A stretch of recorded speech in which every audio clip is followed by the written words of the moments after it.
It is a question playing out on college campuses across the country. When it comes to free speech, are conservative students held to a different standard than their liberal counterparts? Amna Nawaz begins our coverage.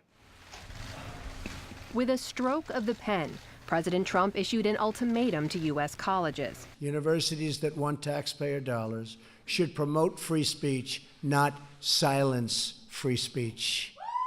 The executive order signed today requires colleges to certify that their policies support free speech as a condition to receiving federal research grants. It does not affect schools' access to federal financial aid for student tuition.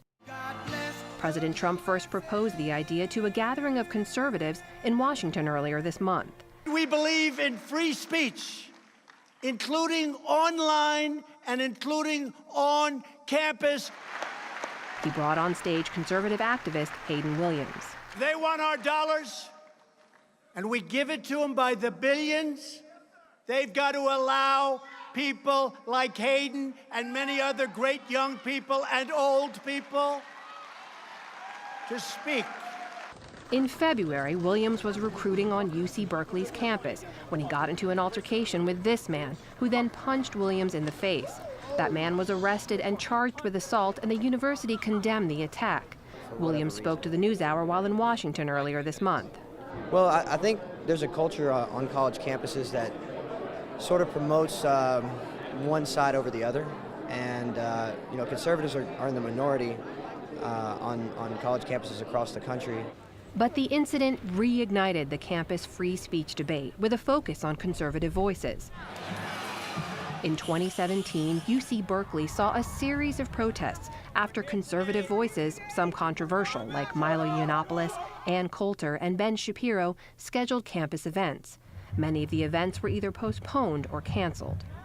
That October, UC System President Janet Napolitano told MSNBC free speech is an essential part of its core principles. I think that we have to do a much better job of educating our young people about what the First Amendment protects, what it means, and how once you start restricting speech, you are on a slippery slope. And so we are educators, and that should be part of our mission. Even some in the president's own cabinet, like Education Secretary Betsy DeVos, have argued against federal intervention. And the way to remedy this threat to intellectual freedom on campuses is not accomplished with government muscle. A solution won't come from defunding an institution of learning or merely getting the words of a campus policy exactly right. Today, the Trump administration says it will be holding universities to that mission. Officials say implementation details will be out in the coming months.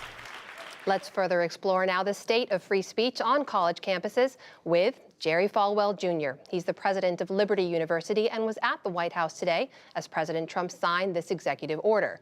And Sanford Ungar. He's the director of the Free Speech Project at Georgetown University and the president emeritus of Goucher College. Welcome to you both. Thank you for being here. Thank you so much. Sandy, I want to start with you. At your project, you and your team document incidents of free speech being restricted.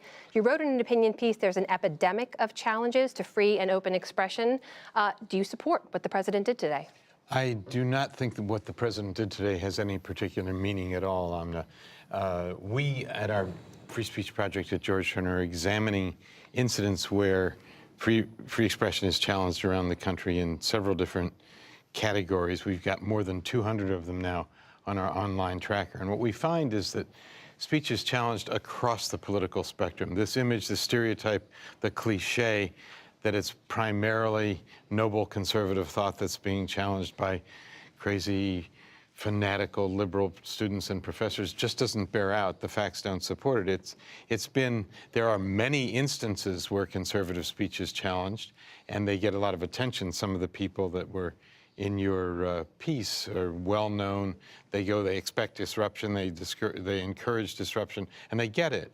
But a lot of the disruption of other kinds of speech, mainstream speech, factual speech, liberal speech on campuses, it's disrupted, and it doesn't attract the same kind of attention, doesn't have the sort of lobbying force behind it. So I don't think the president, I would like to believe that the president wants to protect all speech on campus. Jerry Falwell Jr., let me ask you about that now, because you're speaking from a conservative perspective here. Do you think conservative voices are not supported? Are they banned more? I think former New York City Bloomberg, in his commencement speech at Harvard a few years ago, said it best when he said the faculty and staff at Ivy League schools, 96% of them donated to the Obama campaign.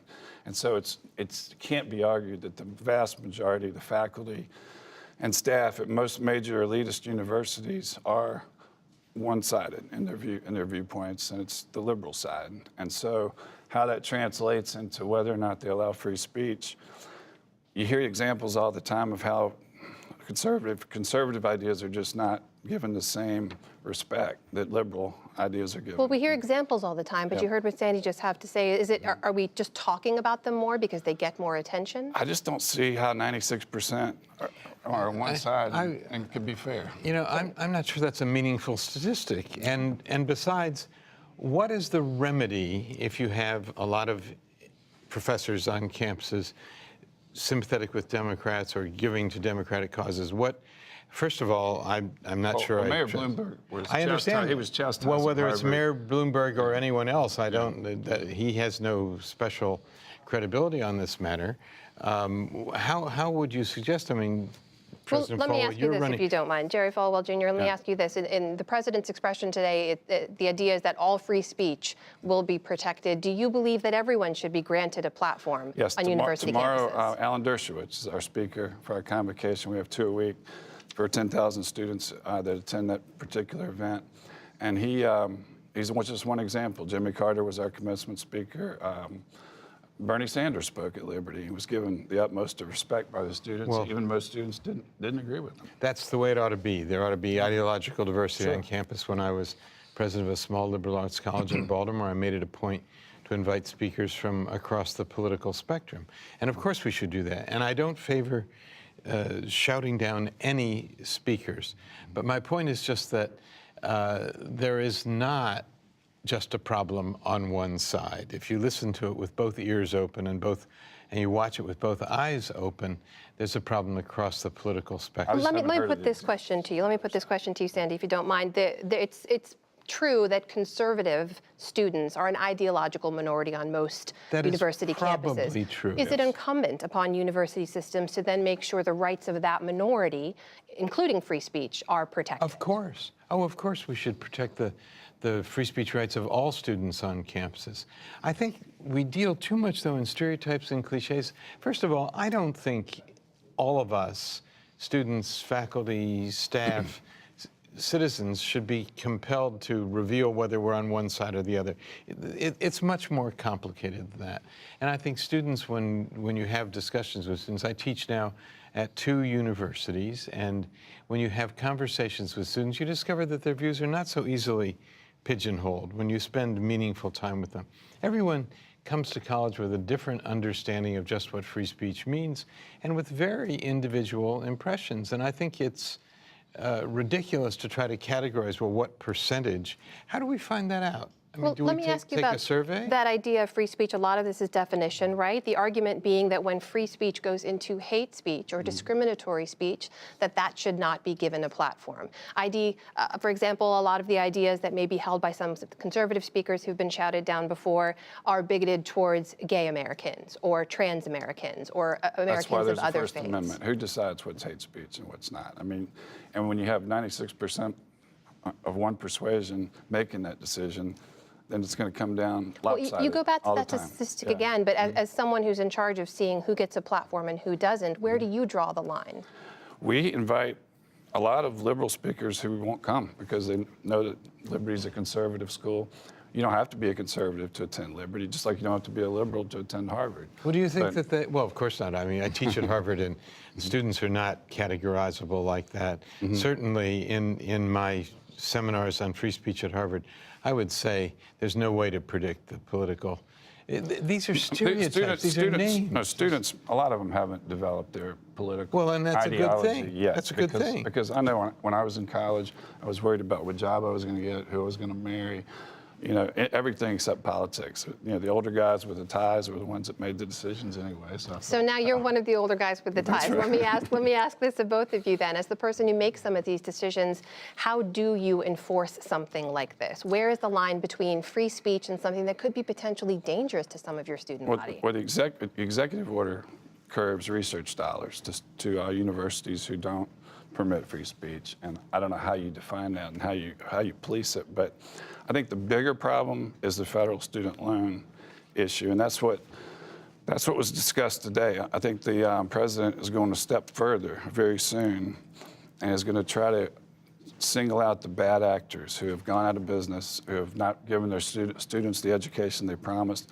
You see, before 2010, it was guaranteed student loans. The private lenders were making the loans. The government was guaranteeing it. So the private lenders were making the profit. Then the government took over.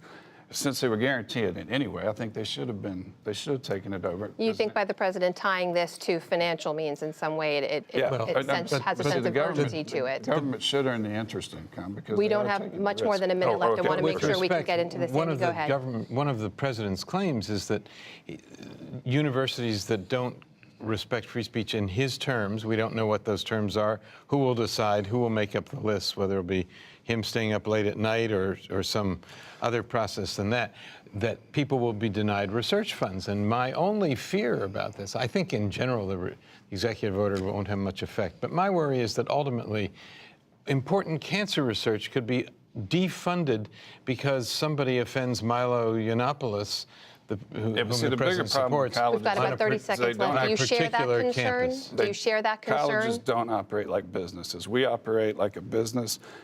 Our students leave with $6,000 less debt on that than the national average. But that's not. And so we have a lower, our default rate's lower than the national average. The elite schools don't want to operate like businesses. Setting aside the finances for a moment, though, we're here to talk about free speech. Are you concerned that over-policing that language could lead to other things happening at the university? I think just allowing free speech. You don't police. Well, sure, but the president is threatening research funding. He has said it. He has used that term.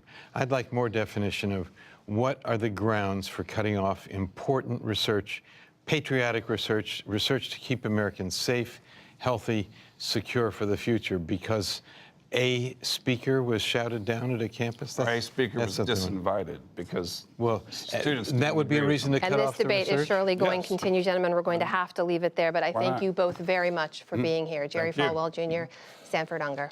Thank you. Thank you.